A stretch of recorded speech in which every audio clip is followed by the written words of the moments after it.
Bom dia a todos vocês. Vamos elevar os nossos pensamentos ao Pai e pedir que nos proteja, pedir que Ele jorre as suas bênçãos sobre nós.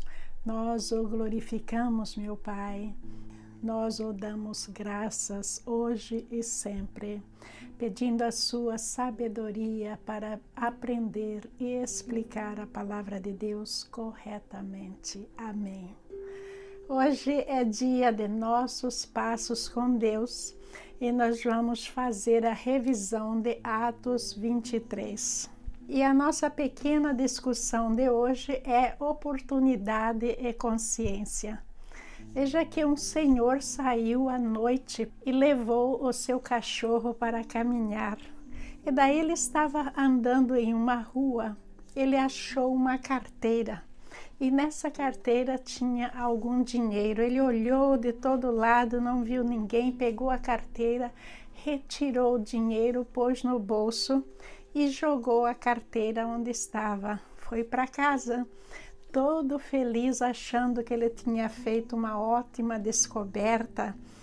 Mas aí, antes de chegar em casa, ele passou no bar, tomou uma cerveja, fez aquela farra com os amigos, pagou a conta. Aí, quando foi no outro dia de manhã, era hora dele ir para o trabalho. Quando ele procurou pela sua carteira, ele viu que a sua carteira não estava lá. Aí ele chegou à conclusão que talvez aquela carteira que ele tinha achado era dele. Aí ele voltou para procurar a carteira e não encontrou a carteira. E eu só sei que virou uma confusão na vida deste senhor, porque ele ficou completamente sem dinheiro e sem os seus documentos, com um problema muito sério nas mãos. Veja que a questão da oportunidade, ele estava caminhando, a carteira estava lá, por que não pegar esse dinheiro, né? E foi a oportunidade, mas ele não agiu com a consciência cristã de pensar que o dono dessa carteira poderia estar em grandes dificuldades, precisando daquele dinheiro. Mas não, ele agiu de desonestidade, tirou vantagem da situação, pegou o dinheiro, jogou a carteira ali.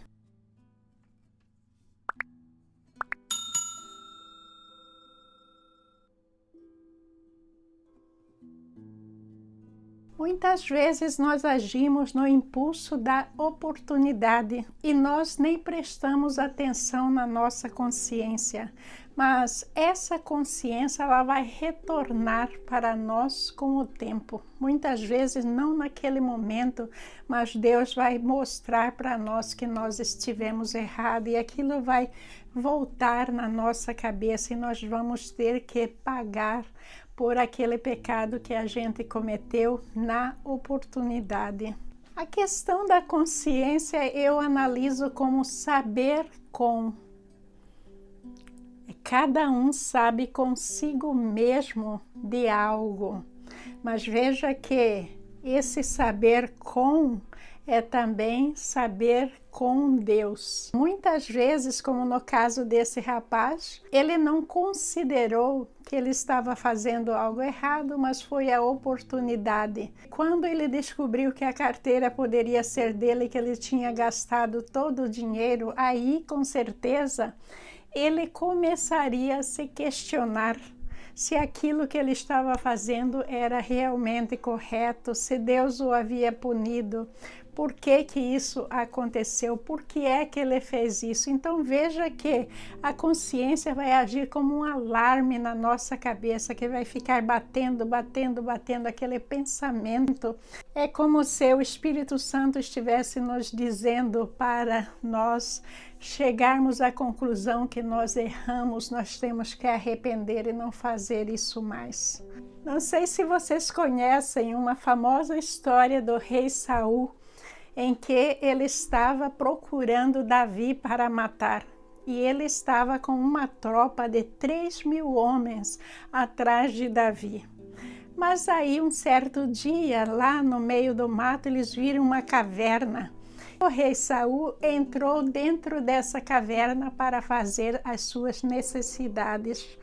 caverna escura, ele não percebeu que dentro dessa caverna Davi estava escondido com os seus homens. Aí os homens de Davi ficaram eufóricos porque era a grande oportunidade de Davi finalmente acabar com a vida de Saul. E Davi, com muito cuidado, conseguiu chegar perto do rei Saul e ele pegou a barra do seu manto e cortou um pedacinho da barra do manto de Saul e ficou com ele na mão.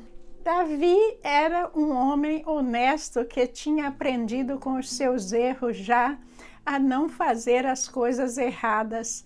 Então, a partir do momento que ele cortou o pedacinho da borda do manto de Saul, a sua consciência começou a questioná-lo. E ele começou a se sentir muito mal de ter feito isso. Davi sabia que foi o próprio Deus que havia ungido o rei Saul. Então, na sua consciência, ele iria de maneira nenhuma matar alguém que Deus colocou no comando. Então Davi disse para os homens da sua guarda que deixasse o rei Saul ir, que não tocasse nele. E Davi, numa conversa quase inocente com Deus, ele disse para Deus que ele havia tirado um pedacinho da borda do manto de Saul, mas que ele reconhecia que, apesar de Saul querer matá-lo, ele era o rei que Deus tinha escolhido. E então que ele escolhia não matar o rei Saul, que ele não iria contra as determinações de Deus, mesmo que o rei Saul o quisesse matar injustamente. Esses dois exemplos nos mostram como funciona a nossa consciência. Existe aquele peso que vem dentro de nós, aquele alarme que fica repetindo que a gente fez algo errado. E nós vamos ver que no caso de Davi, só o fato dele ter tirado um pedacinho da borda da capa do rei Saul foi o suficiente para ele sentir aquele remorso, aquele peso no seu coração. E graças a Deus que ele não procedeu, como no outro exemplo, o rapaz da carteira, para matar o rei Saul. Davi teve outras experiências desobedecendo a Deus. Vimos o exemplo de que do seu terraço ele viu uma mulher muito bonita tomando banho, se apaixonou por ela e depois tramou que o marido dela fosse morto. E Davi passou por muitas dificuldades para ser perdoado desse pecado tão horrendo. Então veja que Davi sabia exatamente o que iria acontecer se ele matasse o rei Saul. Então a gente tem que levar em consideração a questão da consciência. Veja que o apóstolo Paulo, quando ele agiu errado na vida dele, ele não tinha conhecimento do que era certo. A partir do momento que ele teve conhecimento de que ele estava errado e ele se converteu para nosso Senhor Jesus Cristo, até o nome dele foi mudado para Paulo. Ele já não era mais Saulo, ele passou a ser Paulo. A vida dele se transformou totalmente, ele passou a ser um homem totalmente novo, como vocês viram até hoje na história de Paulo. Então agora nós vamos à nossa revisão de Atos 23. É bem rapidinho, vamos participar, que é para a gente memorizar a palavra de Deus cada vez mais. Vamos à questão número 1. Por que o sacerdote Ananias mandou o povo bater na boca de Paulo? A. Porque Paulo falou a verdade que o sacerdote queria desmentir, ou B, porque Paulo blasfemou contra a sinagoga. Escolha apenas uma opção. Agora nós vamos ao tempo que sempre haverá depois que eu leio a questão, que é para vocês pensarem e escolherem a opção certa.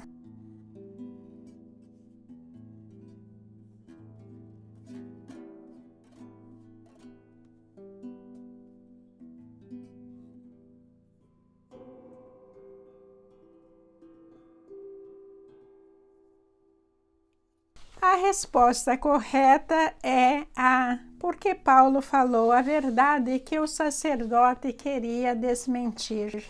Pois está escrito no versículo 1 de Atos 23, Paulo, fixando os olhos no sinédrio, disse: Meus irmãos, tenho cumprido meu dever para com Deus com toda a boa consciência até o dia de hoje. Eles acharam que Paulo não poderia dizer que ele estava cumprindo o seu trabalho a Deus com boa consciência, porque eles queriam dizer que Paulo estava causando arruaça, Paulo estava blasfemando, Paulo estava desrespeitando o templo. Então, como é que ele teria uma boa consciência? É por isso que o sacerdote Ananias mandou que o povo que estivesse perto de Paulo batessem na boca dele. Veja que ato de crueldade e injustiça, porque era totalmente ilegal fazer isso com um cidadão romano dentro do sinédrio. Questão 2. Como explicamos a expressão parede branqueada, usada por Paulo em abominação ao sacerdote Ananias? A. As paredes branqueadas escondiam algo maravilhoso do outro lado. B. As paredes branqueadas mostram o oposto do que as pessoas são. Ou C. As paredes branqueadas mostram a apatia do ser humano.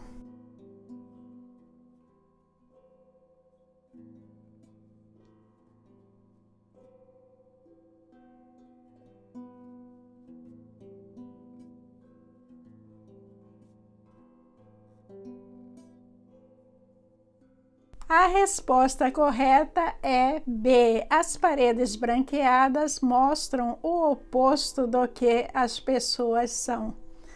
Veja que nós explicamos que era costume na época e é até hoje alguém que tem, por exemplo, uma parede rachada, feia, rabiscada, uma parede prestes a cair, mas ela não quer gastar para fazer uma outra parede. Então, a pessoa vai comprar a cal, que é uma tinta bem barata, e vai pintar essa parede, que é uma parede precária, uma parede que está para cair.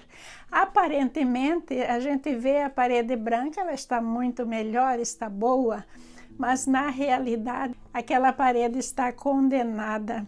Então, no que diz respeito à pessoa, é aquela história do túmulo caiado, que por fora está muito bonito, mas por dentro existe ali a putrefação, o mau cheiro e tudo mais. Está escrito no versículo 3 de Atos 23. Então Paulo disse: Deus te ferirá parede branqueada.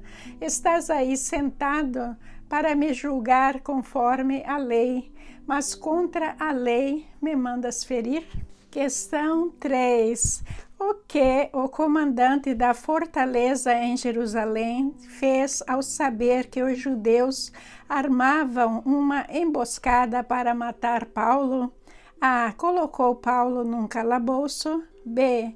Comunicou o sobrinho de Paulo. Ou C. Transferiu Paulo para Cesareia.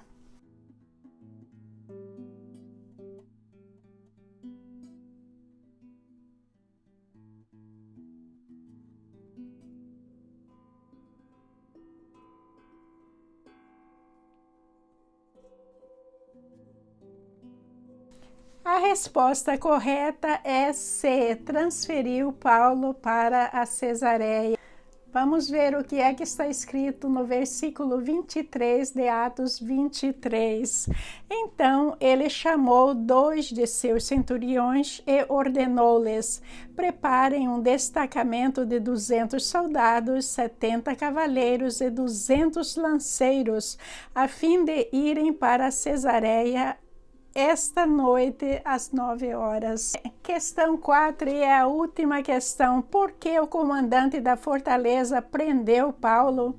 A. Porque ele o confundiu com um assassino. B. Porque os sacerdotes deram queixa dele. Ou C. Porque Paulo falou contra a lei de Moisés.